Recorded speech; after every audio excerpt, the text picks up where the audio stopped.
I'll take everything from you. The words echoed through the Los Angeles County courtroom, sharp and deliberate, like a blade pressed against skin. Every head turned. Even the judge paused mid-note, her pen hovering above the page. Evelyn Carter didn't flinch. She sat straight, hands folded in her lap, her face calm, almost serene. Anyone watching closely might have mistaken her for the weaker party, the woman about to be destroyed by a powerful man with better lawyers, deeper pockets, and a voice trained to dominate rooms. That was exactly what her husband, Marcus Carter, believed. Marcus stood at the plaintiff's table in a tailored navy suit that cost more than most people's rent. His jaw was tight, eyes cold with certainty. He had practiced this moment in his head for months. He wanted Evelyn to crumble. He wanted fear. Instead, she met his gaze and smiled, just slightly. That smile unsettled him more than any outburst could have. The judge cleared her throat. Mr. Carter, threats are not appropriate in this courtroom. Marcus exhaled, smoothing his jacket. Not a threat, Your Honor. A promise. Evelyn's attorney, Daniel Brooks, leaned toward her. You okay? He whispered. Evelyn nodded once. Let him talk. Daniel frowned. He'd been practicing family law for 15 years, and something about Evelyn's composure didn't match her file. According to the paperwork, she was a stay-at-home wife for nearly a decade. No income, no visible assets, no leverage, yet she looked like someone watching a trap close. The judge adjusted her glasses. We'll proceed with opening statements. Marcus's attorney rose first, a sharp woman named Linda Hale, known for aggressive tactics and merciless wins.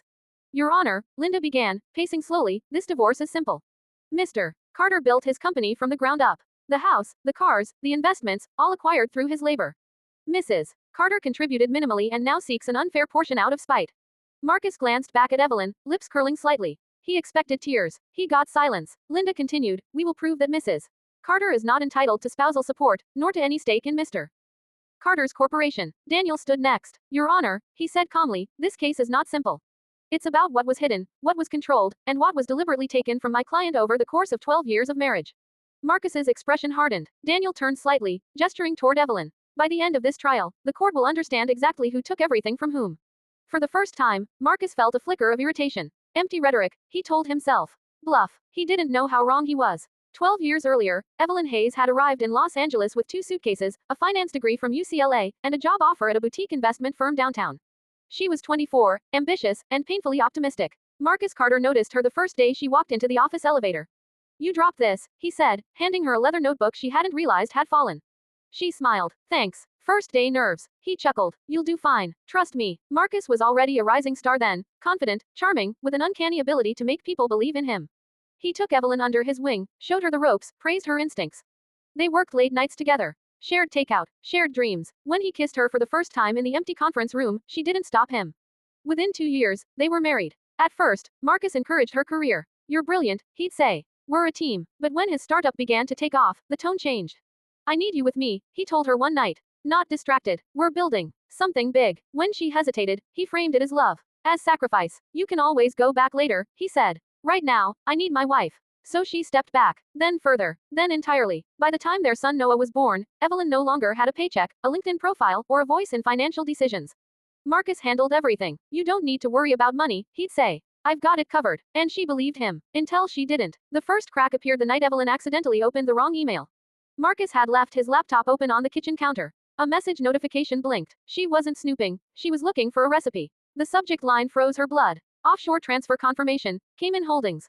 Her name wasn't on it. Curiosity turned to dread as she scrolled. Account numbers, shell companies, amounts that made her stomach drop. When Marcus walked in, she closed the laptop too quickly. What was that? He asked. Nothing, she said, forcing a smile. Just dinner stuff. He studied her for a moment, then nodded. Good. That night, Evelyn didn't sleep. Over the next months, she quietly paid attention. Marcus's mood swings, his sudden secrecy, the way he dismissed her questions. You wouldn't understand, he'd snap. One afternoon, she called an old friend from college, Sarah Lynn, now a forensic accountant. I think my husband is hiding money, Evelyn said softly. There was a pause. Then Sarah replied, if he is, you need to protect yourself. Quietly, that was the moment Evelyn stopped being naive. Back in the courtroom, Marcus leaned toward Linda. When do we crush this? Linda smirked. Soon. But as the judge reviewed preliminary disclosures, her brow furrowed. Mr. Carter, she said, there appear to be inconsistencies between your declared assets and prior tax filings. Marcus stiffened. That's impossible. Daniel rose. Your Honor, we've submitted additional documentation this morning. The bailiff handed the judge a thick folder. Evelyn watched Marcus's face as the pages turned. Confusion, then irritation, then something closer to fear. What is this? Marcus whispered to Linda. She scanned the documents, color draining from her face. This wasn't disclosed. Evelyn's smile returned, this time, unmistakable. Because 3 months earlier, while Marcus was busy planning how to destroy her, Evelyn had been doing something else entirely. She had been preparing the nightmare. And this was only the beginning. Marcus Carter had always believed control was the same thing as power. As he sat in the leather chair beside his attorney, staring at the judge reviewing the unexpected documents, that belief began to wobble. Not collapse, yet, but tilt enough to make his pulse quicken. Where did these come from? Linda whispered sharply. Marcus shook his head. I don't know. They're internal. She shouldn't have access. Across the aisle, Evelyn sat quietly, hands folded, her expression unreadable. If Marcus looked closely, and he did, he could see that she wasn't nervous. She was waiting. Judge Hernandez removed her glasses. Mr. Carter, these filings suggest the existence of multiple business entities not disclosed in your preliminary financial statement.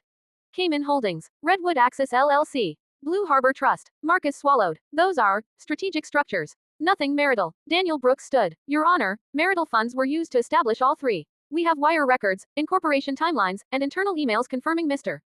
Carter's direct involvement. Linda shot to her feet. Objection. These documents have not been authenticated. They will be, Daniel replied evenly. This is merely the surface. The judge tapped her pen. I'm ordering a full forensic audit. Court appointed. Until then, asset transfers are frozen. The gavel struck. Marcus felt it land like a blow to the chest. Outside the courtroom, reporters had gathered. Mr. Carter, is it true you hid assets offshore? Mrs. Carter, do you feel vindicated? Linda pushed Marcus forward. No comments. Evelyn paused. Yes, she said calmly. Cameras snapped. Marcus spun toward her. What the hell are you doing? She met his glare. Telling the truth. Linda hissed. Evelyn, you're hurting your own case. Evelyn leaned closer, her voice low. No, I'm ending his. For the first time since the divorce filing, Marcus felt something unfamiliar crawl up his spine.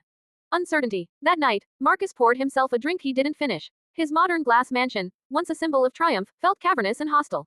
He pulled up his laptop and logged into his secure server. Access denied. He frowned and tried again. Denied. Linda, he barked into the phone. My internal files, some are locked. There was a pause. That's not possible unless, Marcus, did you ever give Evelyn administrative access? No, he snapped, then hesitated. Years ago, late nights, rushed permissions. I might have, he admitted. But I revoked it. Linda exhaled slowly. When Marcus checked the logs, they stopped updating 8 months ago. His grip tightened around the phone. 8 months. Linda went silent. 8 months earlier, Evelyn had sat in her car outside no school, staring at her phone. Marcus had forgotten to log out of the shared family cloud account. The same one he used to back up business documents automatically. At first, she told herself not to look. Then she thought of every time he dismissed her, controlled her, erased her. She opened the folder. What she found wasn't just hidden money. It was something worse. Emails discussing inflated expenses, payments routed through shell companies, conversations about minimizing exposure. Evelyn didn't panic. She organized. She copied everything, categorized dates, cross-referenced amounts. She reached out to Sarah Lynn again. This isn't just divorce level, Sarah said after reviewing the files.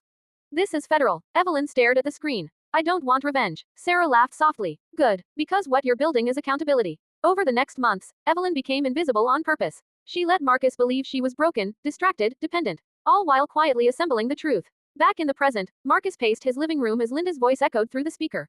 The forensic audit will take weeks, maybe months. She can't prove intent, Marcus said. This is business. Linda hesitated. Marcus, intent doesn't matter if the pattern is clear. He stopped pacing. Are you saying I could lose? In a divorce, Linda said carefully. Yes. The word hit harder than any accusation. Marcus ended the call and stared at the floor-to-ceiling windows overlooking the city. Everything he'd built, his reputation, his company, his lifestyle, had always rested on one assumption. That Evelyn would never fight back. Evelyn tucked Noah into bed that night, smoothing his hair as he drifted off. Mom, he murmured sleepily. Are you mad at Dad? She swallowed. No, sweetheart, I'm just protecting us. He nodded, already half asleep. In the kitchen, Daniel Brooks reviewed his notes while Evelyn poured tea. You okay? He asked. She nodded. I'm ready. Daniel studied her. You know this could get ugly. He'll retaliate. Evelyn met his gaze. He already tried to take everything from me. I'm just letting him face what he did. Daniel closed the folder. Then tomorrow, we subpoena his CFO. Evelyn smiled. Small, steady. Good, she said, because that's when the real nightmare begins. The next morning, Marcus walked into his office to find a federal notice taped to his door. Preservation order. Do not destroy records. His assistant looked pale. They called asking about offshore accounts. Marcus ripped the notice down. This wasn't just a divorce anymore. This was exposure. And for the first time, Marcus Carter understood something Evelyn had learned long ago. When control is built on secrecy, the truth is lethal. Marcus Carter had faced hostile takeovers, market crashes, and ruthless competitors. None of them compared to the silence inside his office that morning.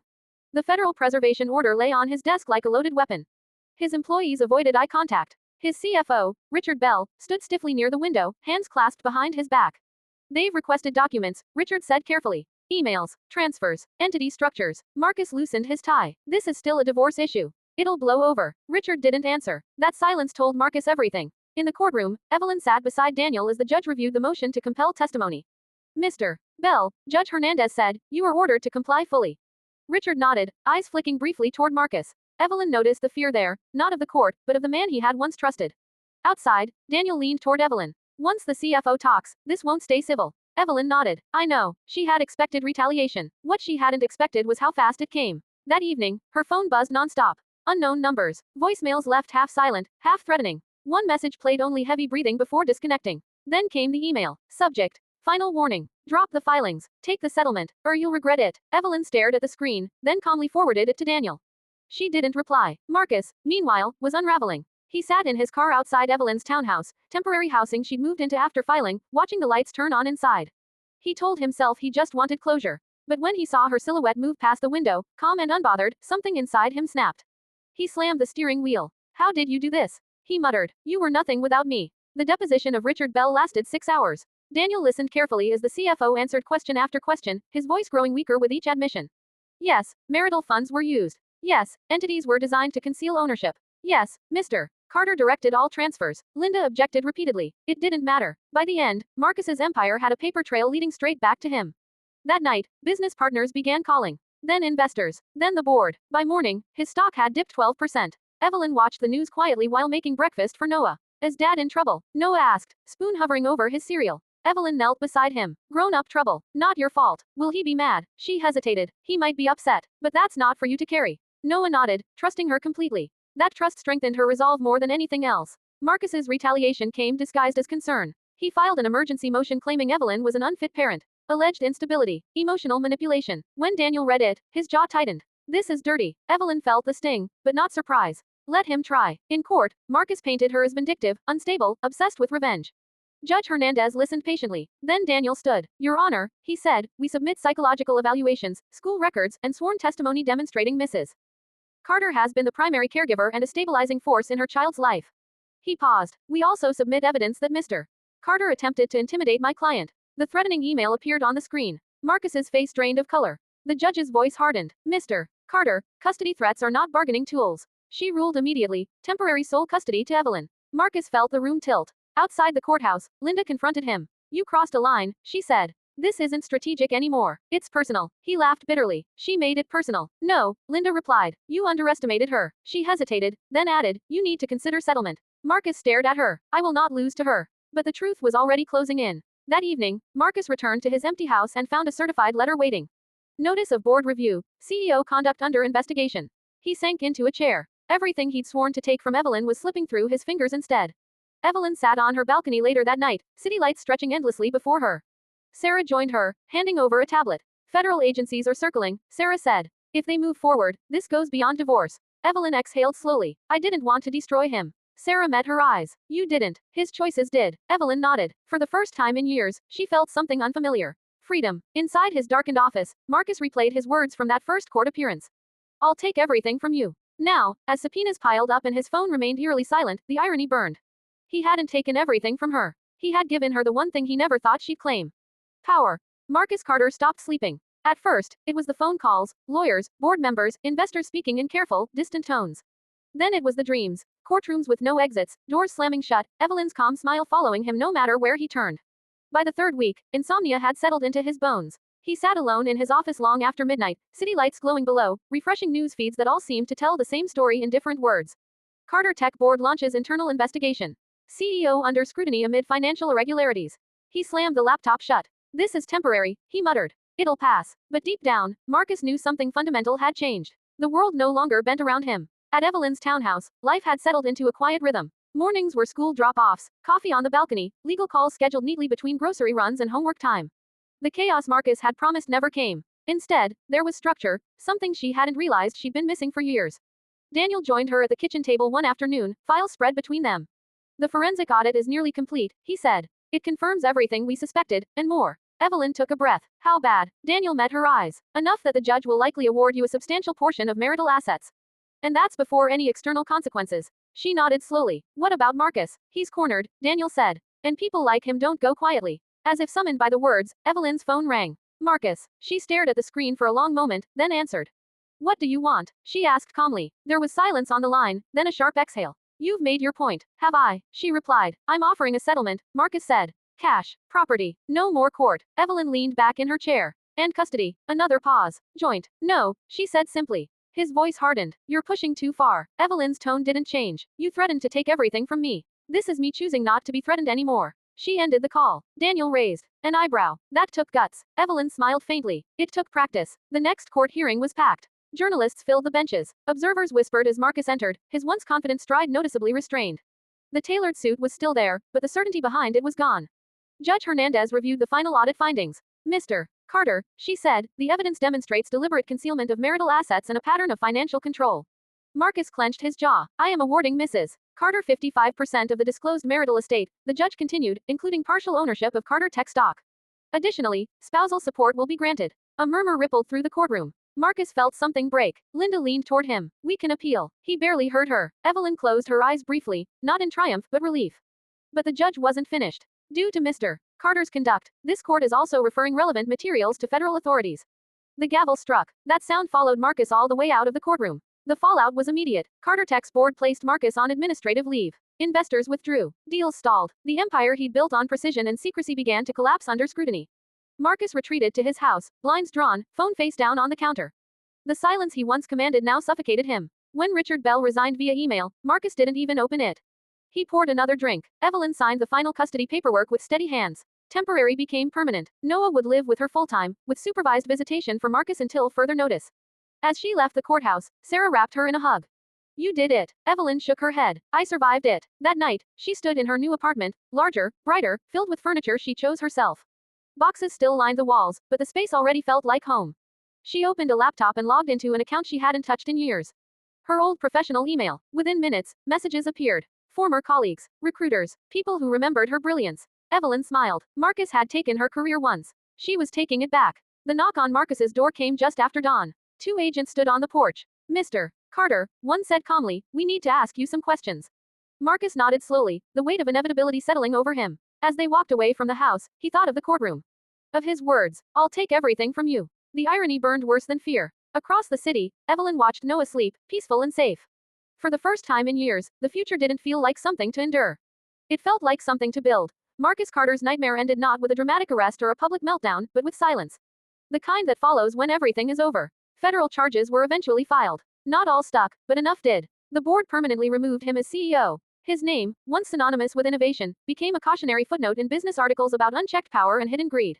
He took a plea deal. No prison, just fines, restrictions, and the slow humiliation of irrelevance. The man who once promised to take everything now lived in a rented condo, watching interviews of his former company run without him. No one called anymore. Evelyn's life moved forward quietly and powerfully. She returned to finance as a consultant, then a partner. Her reputation wasn't built on scandal, but on precision, ethics, and resilience. People listened when she spoke, not because she demanded it, but because she earned it.